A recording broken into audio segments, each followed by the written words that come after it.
Nilipofika shuleni nilikuwa nimelimatia mno. Ukumbi wa mikutano katika shule ya Suwerwa ulikuwa umefurika wanafunzi furifuri.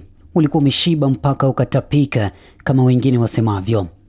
Walimu walikuwa wameketi vitini kwa safu sehemu ya mbele zaidi ukumbini. Nilitengewa kiti kimoja katika safu hiyo ya walimu. Nilipokewa na Bi Nambuye Pilipili kwa moyo mkunjufu. Nilipoingia ukumbini naye umati ulizizima kwa mzizimo wa kutisha. Moyo wangu karindima na kijasho chembamba kunichiriza. Mwalimu huyo wa Kiswahili Bi Nambuye Pilipili akapanda jukwani kulikokuwa na kipaza sauti. "Hamjambo wanafunzi," akasema. "Hatujambo mwalimu," wakajibu.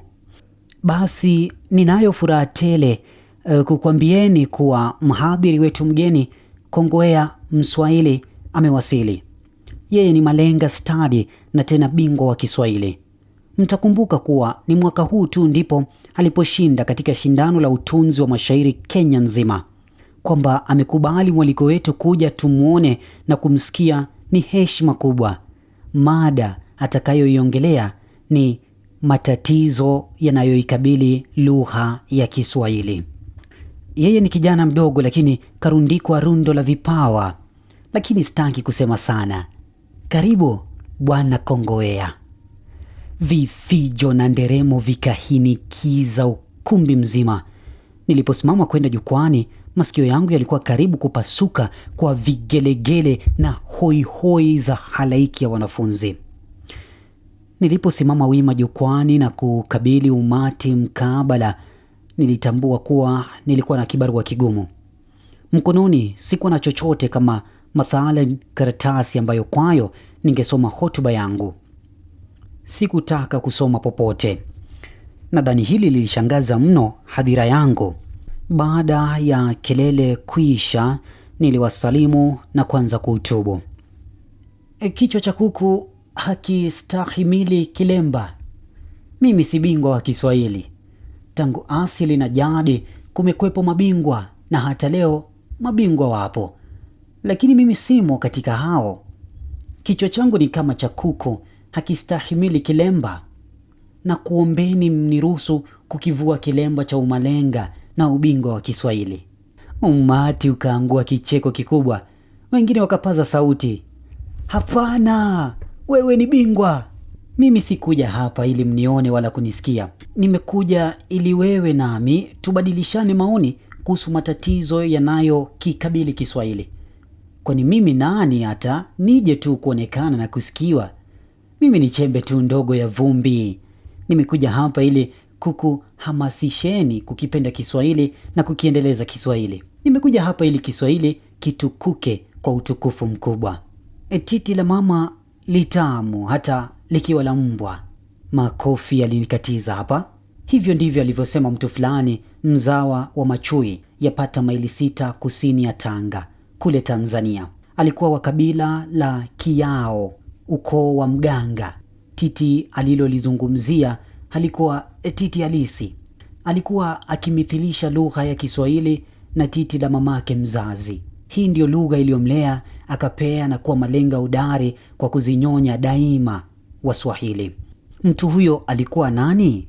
Marehemu Sheikh Shaban Robert. Shaban Robert alikiona Kiswahili kuwa faridi na bora, akipenda kwa dhati ya moyo. Mimi nimezaliwa na kulelewa Uswahilini kama marehemu Shaban.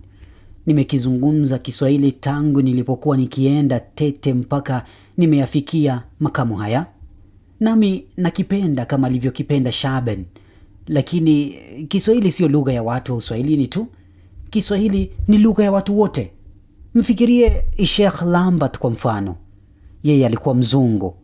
Alizaliwa kwa uzunguni, lakini alikuja akajifunza lugha ya Kiswahili na ushairi wa Kiswahili, hatimaye akawa hodari sana kwa shinda wenyewe Waswahili wa Uswahilini. Ninaelewa fika kwamba wengi wenu hapa ni wazawa wa hapa bara, si wazawa wa pwani. Lakini pindi mkijitambua ninyi nani, basi mtajua kuwa Kiswahili ni chenu. Mzungu mmoja jina lake John Allen, alisema kwamba hamna lugha inayofahamiwa vyema na wengi katika Afrika Mashariki zaidi ya Kiswahili. Na iwapo Kiswahili ni chenu, basi matatizo yanayokikabili ni yenu pia. Ni kweli kuwa wametokea wazungu wengi waliojitolea sabili kuendeleza lugha hii ya Kihuku. Mathalan F. Johnson na Dr. Ludwig Krapf waliojikusuru kuandika kamusi za awali za Kiswahili. Yamkini walifanya makosa hapa na pale katika uchunguzi wao. Hata hivyo, wanastahili hongera kwa kazi yao, si kulalamikiwa. Na ingawa Kiswahili chaweza kuwa lugha yao pia, lakini ni huku kwetu ndiko kinakotumiwa zaidi. Kiswahili ni changu, Kiswahili ni chako, Kiswahili ni chenu ninyi mliojumuika hapa alasiri hii. Kiswahili ni cha wenyeji wa Afrika Mashariki haswa. Basi kuinuka au kushuka kwa hadhi ya Kiswahili na matumizi yake kunategemea wenyewe sisi. Nitarejelea kauli aliyoisema Profesa Wilfred H. Whitley, mmojawapo wa wazungu waliokitafiti Kiswahili sana. Ustawi wa lugha ya Kiswahili kama chombo mahususi cha mahusiano unategemea pakubwa wenyewe wakazi wa Afrika ya Mashariki. Ndiyo, ustawi wa Kiswahili una kutegemea wewe na mimi. Si hoja tumezaliwa wapi ama bara au pwani, yote mamoja tu. Walakini inasikitisha kuona kuwa wengi wetu hatujifungi vibwebwe kukiendeleza Kiswahili. Tuna mwelekeo hasi dhidi ya Kiswahili. Maktaba ya wengi yamejaa pomoni vitabu vya Kiingereza katika tanzu zake mbalimbali. Wanafunzi shuleni hushurutishwa tu na silabasi kusoma vitabu vya Kiswahili, viwe ni vya mashairi, riwaya au tamthilia. Aghalabu mwanafunzi huwa hana ari ya Kiswahili kukisoma. Kiswahili hakipendwi. Mwanafunzi yuasoma Kiswahili iwe yawe tu. Pindi atokapo nje ya kuta za darasa, hutamwona na kitabu cha Kiswahili tena. Anakoma kusoma Kiswahili kama alivyokoma kunyonya titi la mamake. Ndiposa waandishi wa Kiswahili wakawa wana hadhira ndogo sana shuleni na vyuoni tu. Kwingineko kazi zao hazitamaniki.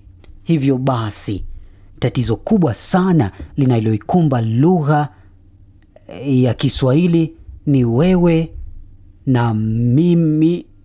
Nilikatizwa kwa hoi na vifijo hapa. Sisi ndilo tatizo kubwa. Wenyewe sisi wakazi wa Afrika Mashariki ndio tunaoizonga na kuisonga lugha hii tukufu. Na nilikuwa nimo katika kutongoa hivi nilipowasikia wanafunzi walioketi upande wa nyuma wanapiga usiahi mkubwa. Umati wote, waalimu na wanafunzi waliamka na kutoka ghafla ukumbini.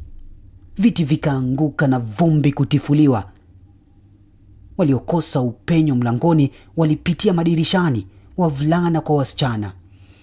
Nilishindwa la kufanya na kuduaa tu pale ulingoni.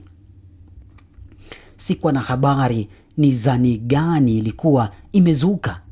Kufumba na kufumbua, nikabaki na hadhira ya viti vitupu na mtu mmoja. Alikuwa kaketi kitini nyuma ya ukumbi, anacheka kicheko cha kutisha. "Endelea bwana," akaniambia kwa mzaha. "Endelea kutongoa maneno yake." Alikuwa mzee kazi kuisha. Nilishindwa kuzuia kucheka. Niliona shadi kubwa. Huyu mzee mkiwa ndiye aliyekimbiwa na umati ule alipoingia ukumbini. Ungedhani limelipuka bomu. "Mashallah, Uswahili unakutoka kweli kweli bwa mdogo," alimaka. "Laiti nisingelitubua mhadhara wako, lakini uliponiambia kuwa waja hapa kuhutubu, nilishawishika kuja kukusikia. Ninasikitika sikukwambia kuwa nitakuja. Nilikuja polepole, nikajibanza nje ukutani na kukusikiliza toka awali mpaka aheri. Umenikumbusha siku zangu nilipokuwa nafundisha katika uhondo wa sauti yako. Ulinivutia hata nikaingia ukumbini ndani. Nilisahau kuwa ulimwengu haunitaki. Haidhuru, kazi yangu duniani imekwisha. Kazi kwisha. Karibuni nitapata pumziko la daima. Lo, mbona hujawa mtangazaji wa redio? Unayo talanta nzuri kijana. Pengine ninacho kipawa, nikamjibu. Lakini wangapi wanavyo vipawa katika fani mbalimbali, lakini vyaoza na kuozeana katika mabua ya mashamba kwa kukosa mwanya wa kuvitumia. Dunia imechagua kufifisha vipawa vya walio wengi badala ya kuvikuza. Haikosi kuna watu wengi walio na miliki kuu ya vipawa ambavyo hawavijui wenyewe kwa kukosa mtu wa kuwahamasisha. Mzee Kazikwisha akatoa mfukoni shilingi 200 taslim na kunipa. Akaniagiza nende kwake siku ya pili. Alikuwa na jambo muhimu alilotaka kuniambia. Akaniaga na kuniacha ukumbini na mkururuo wa fikra akilini mwangu. Wanafunzi na walimu walipomwona mzee Kazikwisha akienda zake, wakaanza kurejea ukumbini mmoja mmoja. Walipoujaza ukumbi tena, Binambuye akanisii niendelee na hotuba yangu. Akaniomba radhi sana kwa yote yaliyojiri. Nikakataa katakata kuendelea. Nilipofika nyumbani nikaanza kujisikia mgonjwa. Kichwa kiliniwanga sana. Jioni hiyo Alice akaja na barua nyingine kutoka kwa Binambuye. Barua hiyo ilitaka nichague siku nyingine nende kumaliza nilichokianza shuleni huko. Ndani ya bahasha mlikuwemo shilingi 100. Nilijua kuwa atendaye jambo asishe ni kama siyetenda, lakini nilikuwa nimekula yamini kuturudi tena huko. Alice alisononeka sana kwa uamuzi wangu huo. Kwa siku 3 hivi nilikabwa na homa kali ya malaria. Bimasi McDonald akanipeleka katika hospitali ya wilaya mjini Kitale nilikotibiwa na kuruhusiwa kurejea nyumbani. Nikawa napumzika katika banda nilimoishi na John Ammon ili siha yangu inirejee. Alice alikuja kunitakia shufaa jioni moja. Nilikuwa nimo bandani na sahibu yangu John. Alice alikuwa na toleo la gazeti la Taifa Leo la siku hiyo. Ilikuwa Septemba 22 mwaka 1974. Katika ukurasa mmoja wa katikati kulikuwa na habari hizi: polisi waliwapiga na kuwaua majambazi 2 waliokuwa wakijaribu kuiba gari mjini Mombasa. Kulingana na msemaji wa polisi, majambazi hao walikuwa miongoni mwa genge ambalo limewahangaisha wakazi wa mji wa Mombasa kwa muda mrefu na walikuwa wakitafutwa na polisi. Majina ya majambazi hao waliopigwa risasi mpaka kufa yalitolewa kama Bakari Salim Makame na Selemani Mapunda. Selemani ni raia wa Tanzania. Wote wawili wanasemekana ni sugu wa jela ambao wamehusika katika visa vingi vya uhalifu. Taarifa ya kufa kwa Bakari na Selemani ilinigutusha sana. Wote walikuwa wajalaana ambao hakuna ovu walikuwa hawakulitenda. Selemani alikuwa hata kaazimia kuniua tangu hapo, eti kwa sababu kaambiwa nilimhini Bahati Njema na pia nilimshtaki kwa polisi akafungwa jela. Kwa kweli vifo vya vijana wale vilinihuzunisha. Laiti wangaliishi mpaka wabadilishe sera za maisha kama alivyofanya Amina. Machozi yalinitoka, nikalia kama mtoto mdogo. Nilipopata shufaa kidogo nikaamua kwenda kuzuru mji wa mzee Kazikwisha kama alivyoniagiza. Nikaenda nikiziambua nyayo zangu huku fikra juu ya mzee Kazikwisha zikinizunguka akilini. Yeye ni nani haswa? Kwa nini aliniagiza kwenda kwake baada ya kutibua hotuba yangu? Watu wa janibu hizi walizungumza Kiswahili kibovu. Basi kwa nini mzee Kazikwisha hakuzungumza kama wao? Je, yawezekana kuwa alikuwa mzawa wa pwani kwa namna alivyokiporomosha Kiswahili safi na sanifu? Je, anaweza kuwa ndiye babangu Juma Mkosi? Lakini sitarajii babangu kuwa mwenda wazimu. Tena hakuna mtu yeyote aliyejulikana kama Juma Mkosi kokote Makutano kwa Ngozi. Kumtafuta babangu kulikuwa sawasawa na kutupa mkuki kizani. hujui utakachokifuma. Wakati mwingine niliona kama kwamba Bi Rahma kanichezea shere. Pengine hapakuwa na ukweli wowote katika kuwepo kwa babangu janibu hizi. Potelea mbali. Sasa nilitamani kurudi Tanga. Selemani aliyetishia maisha yangu alikuwa hayupo tena. Nilipofika nyumbani kwa mzee Kazikwisha, nikabisha. Sikujibiwa. Nikaingia ndani ukumbini. Katika meza moja yenye matendeguu yaliyoregea regerege na iliyojaa vumbi, niliona barua moja ndefu. Ilikuwa barua iliyoandikwa kwa hati ya mkono nadhifu. Karibu na barua ile palikuwepo na picha ya mwanamume na mwanamke ambao sikuwatambua mapema. Macho yangu yalitekwa nyara na jina nililoliona baruani. Nikaichukua chapu chapu na kuanza kuisoma. Kwa mwanangu, nilikwambia uje nikueleze mambo haya ana kwa ana, nawe umetahiri mno. Naona bora niandike hapa mradi uyasome iwapo utakuja kama nilivyokuagiza. Mimi kweli wanifahamu? Kitovu changu ni Malindi. Nilikuwa mhadhiri wa Kiswahili katika chuo kikuu cha Nairobi. Mamako Zainabu Makame tulikutana zamani sana. Alikuwa mutribo aliyegani nyimbo za taarab kwa lahani taanusi. Tulikutana Mombasa nilipokuwa nikitafiti lahaja ya Kimvita. Hatukusita kuchumbiana, lakini kuna maasidi walionifitini kwake Zainabu akanikataa. Kumbe nilikuwa nimefanya kosa la kumringa. Natubu na kumwomba Mwenyezi Mungu anighofirie madhambi yangu. Baada ya Zainabu kunikataa, maisha yalikosa maana. Nikazuumu kuishi maisha ya ukiwa mpaka siku yangu ya mauko. Nikaacha kazi yangu na kuguria huku Makutano kwa Ngozi baada ya kununua shamba hili. Kuishi ukiwa kumekuwa ndio faraja yangu. Katika hali hii ya ukiwa nimetunga vitabu vingi kwa faidi watu. Nimekitunga Sauti ya Bara mumu humo.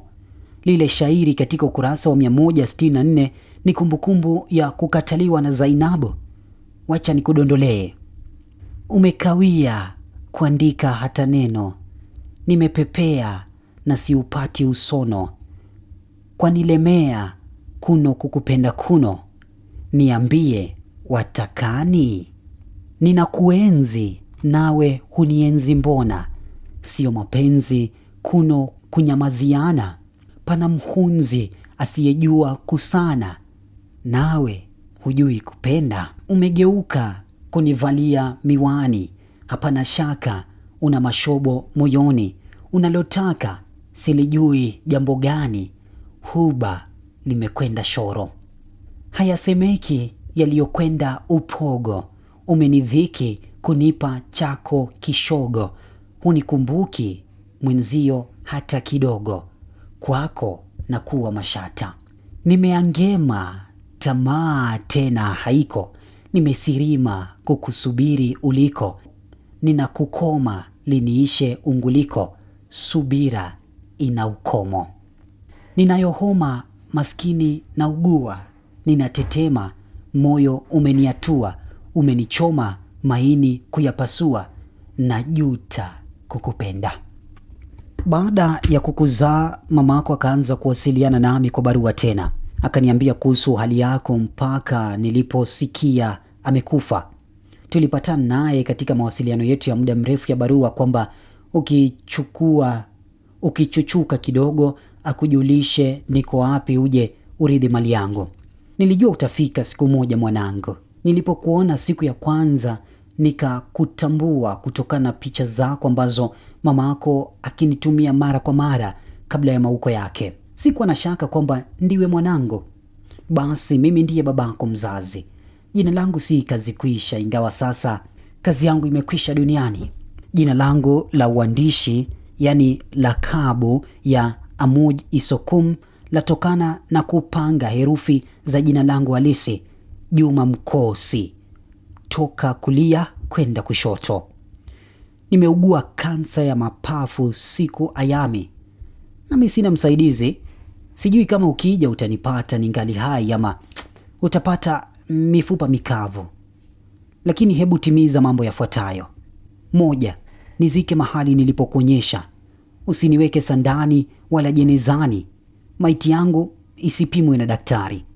2. Nadhifisha shamba hili na kulitunza vizuri. Nimefanya kila litakikanalo kisheria kukuridhisha mali yangu. Sisi wazazi wako tulikosa kwa kukuzaa nje ya ndoa. Tuwie radhi.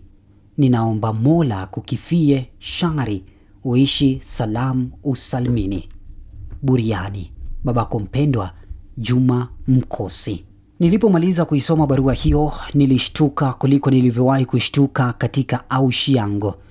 Nikaitazama ile picha iliyokuwa mezani. Nikagundua kumbe ilikuwa nakala ya ile picha ambayo mama alipigwa na mwanaume Mwafrika. Nyuma ya picha hiyo kulikuwa kumeandikwa, hapa tulikuwa Mombasa na Zainabu, hakuna dhiki ipitayo utengano wangu naye. Kwa mara ya kwanza nikauona mshabaha baina ya mwanaume huyo pichani na Kazikwisha. Nikaingia chumbani mwa mzee Kazikwisha. Kumbe alikuwa ndiye babangu, tena malenga mtukuka Amuj Isokum. Nilipoingia chumbani nikakumbana na harufu kali. Kundi la mijipanya likatoka kitandani na kuparamia ukuta na kutokomea. Nzi walilialia. Moyo wangu karibu upasuke kwa yale niliyoyaona. Mzee yule alikuwa maiti. Babangu alikuwa tayari marehemu. Nzi walikuwa waking'ong'a uhondo katika maiti ile iliyokuwa tayari imeanza kuoza. Alikuwa kanyooka kitandani kama ambaye alikuwa akilala. Pengine kufa kwake ilikuwa heri hiyo. Wakati maisha yalipoamua kumwia magumu, kifo kilikuwa aula zaidi. Laiti angaliishi kidogo mradi anibukulie majibu ya maswali mengi yaliyolewalewa akilini mwangu. Katika hali hiyo mtu lazima machozi yamtoke. Nilikabilisha moyo kufanya kazi ya kumzika babangu mpendwa papo hapo, sawasawa kabisa na alivyokuwa ameniagiza. Nikalitoa jembe lilokuwa limeota kutu na kwenda kuchimba kaburi mahali alipokwisha nionyesha awali. Mchanga pale ulionekana hafifu kama ambao ulikuwa umelimwa au kuchimbwa karibuni. Sikuwa nimechimba hatua nyingi sana kuelekea chini hata nilipofukua kasha moja dogo. Nilifungua ndani nikakuta wosia alioniandikia baba. Nadhani alikuwa kauzika humu karibuni pindi alipogundua kuwa ndimi mwanawe. Ndio maana mchanga ulionekana hafifu hafifu. Kumbe kama nisingalimzika kulingana maagizo yake, nisingaliupata. Kulingana na wosia huo, mimi nilikuwa ndiye mrithi wa rasilimali. Kulingana na wosia huo, mimi nilikuwa ndiye mrithi wa rasilimali aliyoihalifu Bwana Juma Mkosi, babangu mzazi.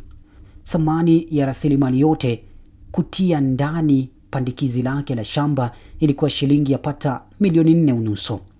Aidha, natija yote ya vitabu vyake alivyoviandika ikaniangukia mimi. Huo ulikuwa utajiri ulioniangukia ghafla kama matone ya mvua katika anga lisilokuwa na wingo. Sikuulalia wala kuamkia. Nikamzika babangu kwa namna alivyotaka, huku ninalofundo chungu moyoni na machozi yanienda njia mbili. Umepita muda mrefu tangu vioja vyote hivi vilipotokea. Yametokea mabadiliko mengi katika maisha yangu na ya wengine. Hakuna kitu cha kudumu ila mabadiliko yenyewe. Hiyo ndiyo ajabu ya maisha. Mathalan, Vumilia binti Abdalla, rafiki yangu wa utotoni, alihitimu elimu ya chuo kikuu. Sasa anafanya kazi ya walimu na ni mke wangu. Maoni yangu juu ya ndoa yalibadilika na sasa naiona ndoa kama hedaya toka kwa Mungu. Tuna wana 2 na binti 1. Mkaza mjomba Mwanasaumu alipona maradhi na kuniswafia nia. Habari za neema na nafasi vilivyoniangukia ilipomfikia, akaanza kuniheshimu kwa staha ya kina kirefu. Mimi sina kinyongo naye. Mara 2-3 hivi amediriki kuja na mjomba Kitwana kututembelea katika shamba niloachiwa na marehemu babangu. Mwenyewe mjomba Kitwana angali seremala kule Tanga. Kakinai kwa kidogo alicho nacho, wala hataki zaidi. Mwachakiwi hanacho na chema kimpotele. Mjomba Salim bado hajulikani alipo. Naibi Rahma alikwisha kufa kwa maradhi miaka michache iliyopita. Tangu nilipoupata ukwasi na upasi wa ghafla, nimejizatiti kufagia misitu na kunadhifisha shamba langu ili linifai kwa kilimo chenye tija. Hapana utesi wowote juu ya haki yangu ya urithi. Baba alihakikisha anatimiza masharti yote ya kisheria katika kuniridhisha urithi muda mfupi kabla ya kifo chake. Lakini sikufurahia utajiri ule kuliko nilivyohuzunika kuondokewa na wazazi wangu wote wawili kwa kifo. Bado machozi hudondoka niwakumbukapo. Tena tangu hapo nilikuwa nikiomba ije siku njema ambayo kwayo hapatakuwa na ugonjwa wala kifo. Siku ambayo hapatakuwa na jela wala wahalifu. Siku ambapo utu utawarudia waja waadilike na kuwa na mshikamano pasipo kubaguana kwa rangi wala kwa kabila. Siku ambayo hapatakuwa na mwanaharamu wala kitendo chenyewe cha haramu. Nimekuwa nikiomba Yehova Mungu ailete hiyo siku njema kwa maneno haya. Ninamuomba Karima, dua yangu iende kwake, ifike tena mapema, waziwazi isikike, ailete siku njema, waja tusidhikike. Ninasikia mguso wa mkono laini begani. Ni mguso na ufahamu sana. Ninaweka kalamu yangu mezani na kugeuka nyuma. Vumilia kasimama wima na kunitazama kwa huruma na kite. Bado Muhubi hujamaliza kuudaraji mswada wako ule? Ananiuliza Vumilia. Wajua ni saa ngapi nawe? Sasa usiku wa 8 hujalala bado. Wajua tangu lipo ni hamasisha kuiandika hadithi hii, nimeazimia kutimiza kusudi hilo ima faima. Nikamjibu, kama kuna mwanadamu atakaye kunizuia basi itambidi anikate mkono au aniponde niwe unga. Ninapotazama nje dirishani naona mbalamwezi imeenea kwenye vilima vya Cherengani. Ni maandhari ya kupendeza. Nimezoea aghalabu kutazama mandhari haya murwa usiku wa mbalamwezi kila ninapoketi chumbani mwangu nikifikiria maisha yangu ya awali. Nasikia ng'ombe wakiroroma zizini mwao, majibwa yanabweka mibweko, njiwa wanaimba tenzi zao viotani, majogoo wanawika. Natazama saa yangu ni saa 9:15 za usiku. Ninaukusanya mswada wangu na kuweka katika pembe moja ya meza. Bora twende kulala.